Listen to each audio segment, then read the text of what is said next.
Steven Universe episodes 43 and 44. Yep, that's where we're at. Wow, I can't believe we're almost to the end of the season. These two episodes don't really have a lot in common. It's kind of weird that they're actually bundled together, but yeah, here we are. Open Book. Let's start with that one, and we'll get to the big one at the end. Open Book is a fine episode. It says a lot about Steven and Connie's character and kind of relationship at this point. But basically, Connie and Steven are talking about this book that's kind of like, I guess, a fantasy romance kind of book. And it ends with the wedding. And Connie really doesn't like it. Steven seems kind of whatever to it, but he's kind of going along with what Connie feels. And they're like, and he realizes they could change the ending in Rose's room. I don't really know why Steven thought this was a good idea. Last time it trapped him in there and did pretty horrific shit to him. Like, mentally. So I'm not sure, like, at this point in the show, why he would go in there. And honestly, I don't really like Rose's room as a concept. I don't feel like it really does anything interesting. I'm not even sure what the purposes of it is.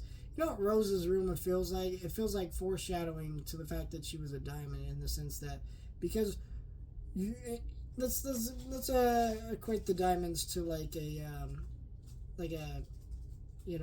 medieval time anarchy, like rule, like kings, queens type shit. Those kind of people are rich. They get anything they want, and they're spoiled, especially their children. And since, I guess, in this society, Pink Diamond would have essentially been a queen, or not a queen, a princess, and just kind of be gifted whatever she desired. Right? Well, she be gifted whatever she wanted,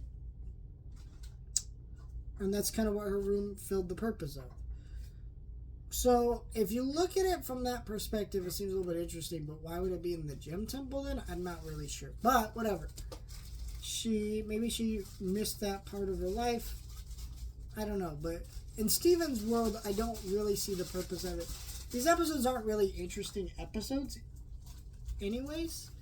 But, anyways, Steven and her go in there, try to make a new world, but then Connie's agreeing to everything Steven says, kind of saying things very submissive, like, maybe submissive isn't the right word, more like, I don't know what the right word is, but she's basically like, whatever you want.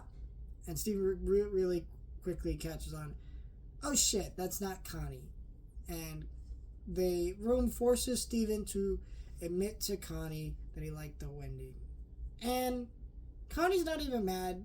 She's actually not even surprised. Steven's kind of a schmaltzy kind of guy. Of course he loved the wedding. And it's clear that while Connie didn't like the ending of the book, part of her is like that as well. And so they get along really well, and they're able to work out their differences. And it's kind of smart that Steven has this kind of vibe with Connie, because Steven's never really had friends outside of people who, like Sadie and Lars, but let's be very clear, they're not his fucking friends. He just thinks that they're his friends. I think later on they actually become his friends, but at the end of the day, they're not really Steven's friends, and this is the first crush sort of thing, kid his own age, friendship Steven's really ever had. So of course he's gonna worry what she thinks of him like that. And it's natural for him to feel that way. And so it's a charming little ending where they make up and they go along, and it's fine. It's a fine episode. Not really one I ever go back to. I think it's still a sweet episode, but I just think it's like the concept of Rose's room. I'm just realizing the more we see of this shit, I'm like, I just don't like it and don't really get it.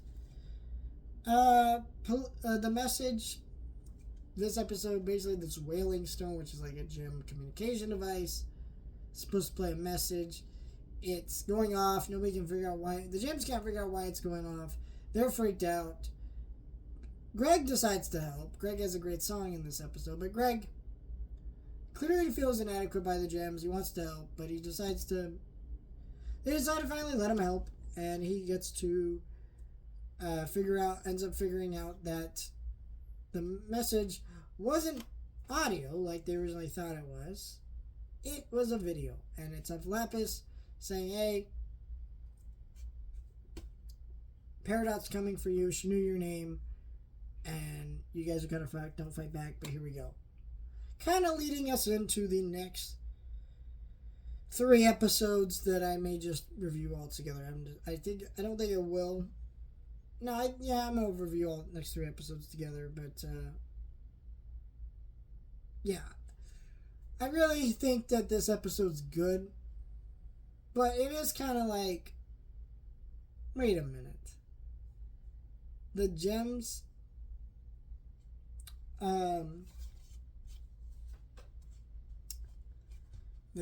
kind of like just have such this beef with Greg early on, and it's kind of like gives you so much insight in that. I do also like that Garnet, unlike the other gems, isn't freaking out. She's calm and collective, just reminding that's what her team needs to do. You can tell probably on the inside that she is definitely freaking out, but she doesn't really know how to react, but she wants to give the others a way to react and be normal and chill about everything. So we'll see how it goes, but it's a good episode with a lot to offer and setting us up for that freaking epic finale coming next week. Well, I guess not finale, but you know what I mean.